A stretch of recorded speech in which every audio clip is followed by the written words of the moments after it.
Taking a live look at Seattle and San Francisco, where a deadly storm continues to make its way across the Northwest. This storm is called a bomb cyclone, which happens when a cyclone intensifies in a very short amount of time. Washington taking the brunt of the cyclone's damage. Wind and rain there so strong it's downing trees, and that killed at least 2 people in the state. Now on the left, Bellevue, Washington, just east of Seattle.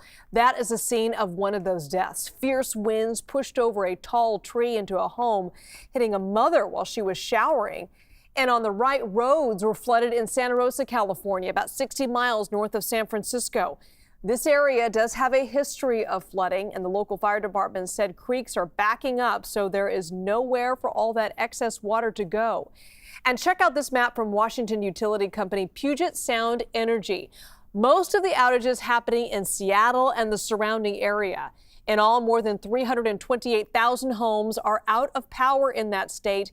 That's according to utility tracker poweroutage.us. But they're not the only ones affected by all this. More than 1,300 customers in Oregon are cut off from electricity, and that number is more than 9,000 in California as they deal with an atmospheric river there. We're going to bring in Jess now. Where is this storm now, Jess? Widespread still throughout the Bay Area in California, stretched all the way up into southern Oregon. So let's dive over there on the map right now. We have been dealing with such a strong system sweeping in heavy rain and heavy snow to the Cascades and the Sierra throughout the past 72 hours. And as the sun started to rise this morning, we were seeing the impacts just from overnight hours, close to around 12 inches so far in northern parts of the Bay Area over into San Francisco area. They've been receiving heavy rain too.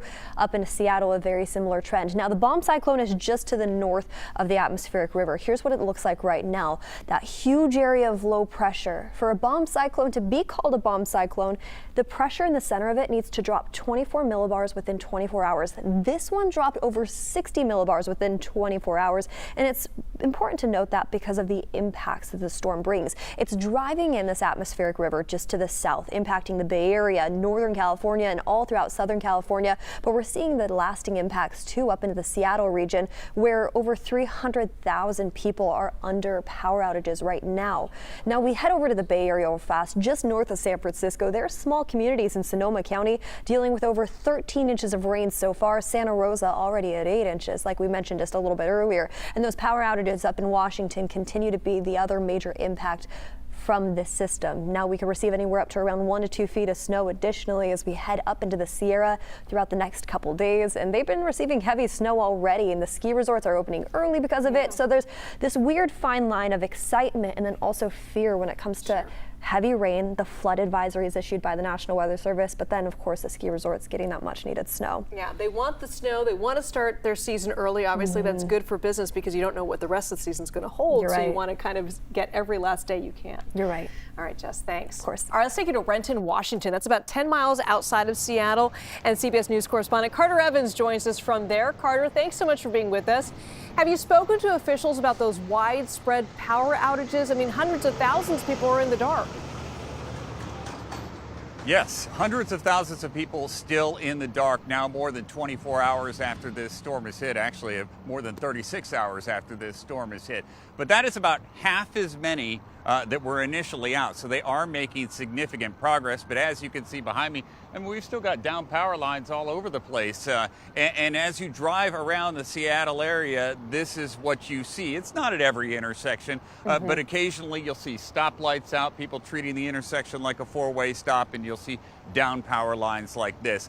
In some cases, that is making it hard to drive on some roads. For instance, this one is blocked off, but for the most part, things seem to be getting back to normal. Yeah, I want to talk a little bit more about the roads there, Carter, because, you know, there's a lot of downed trees. Also, I can imagine there's mud, some deep water. What are road conditions like, and are crews working hard to try to clean those up? Yeah, for the most part, the roads are okay. There's a couple of state routes that are closed because the tree's down right now. And up at the passes, they had some snow, but the main problem there was people forgot to put chains on their cars, so they kind of had to help them out of the snow. This storm in particular didn't bring a whole lot of rain. It was mostly wind. So they didn't have a lot of problems with standing water or flooding on the roads. And for the most part, they're starting to get the trees off the road and the limbs off the road from what I can see, and are moving well on towards getting things back to normal here. All right. CBS News correspondent Carter Evans in Renton, Washington for us. Thanks so much, Carter.